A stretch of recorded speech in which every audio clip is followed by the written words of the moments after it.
검찰이 수사 기소권을 모두 쥐고 막강한 권한을 악용해 국민 신뢰를 붕괴시켰다.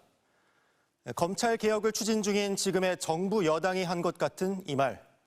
사실 지난 2019년 당시 자유한국당 의원들이 연 국가수사청 신설 정책토론회에서 나경원 의원이 축사해서 한 말입니다.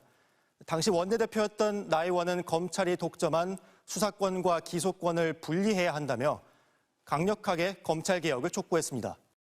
수사권과 기소권을 원칙적으로 분리하는 방법을 통해서 무소불위의 검찰 권력은 견제할 수 있다고 봅니다. 그래서 자유한국당이야말로 얼마나 검찰 공권력 남용에 시달렸습니까? 자유한국당의 사법개혁특위 간사였던 윤한홍 의원 역시 검찰은 기소권만 갖게 해 권한 남용 우려를 줄여야 한다고 강조했습니다. 또 토론회를 주최한 곽상도 당시 자유한국당 의원은 아예 검찰 수사권의 완전 박탈을 촉구했습니다. 검찰 직접 수사권을 일부만 제한하면 그 제한을 피해갈 수 있다는 거였습니다. 또 문재인 정부가 검경 수사권을 조정하면서 검찰의 6대 범죄 수사권을 남겨주자 오히려 자유한국당이 반쪽짜리 개혁이라며 비판하고 나선 겁니다.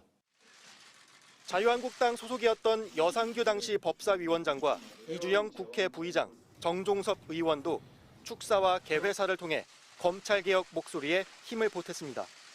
검찰개혁에 반대하며 필리버스터에 나선 지금의 국민의힘과는 반대의 목소리를 냈던 겁니다. 당시 검찰은 박근혜 전 대통령 탄핵 이후 보수 진영을 향해 대대적인 적폐청산 수사에 나섰던 상황이었습니다.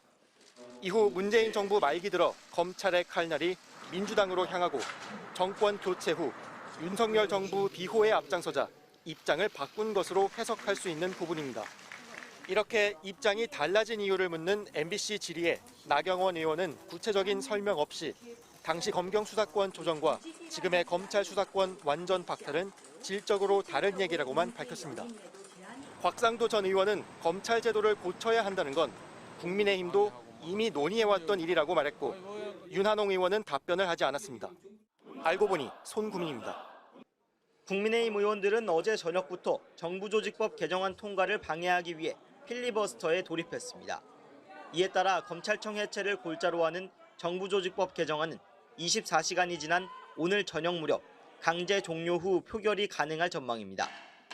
법안이 본회의를 통과하게 되면 다음 주 있을 국무회의를 거쳐 확정될 걸로 보이는데 검찰청이라는 말이 역사 속으로 사라지기까지 이제 일주일도 채 남지 않은 셈입니다.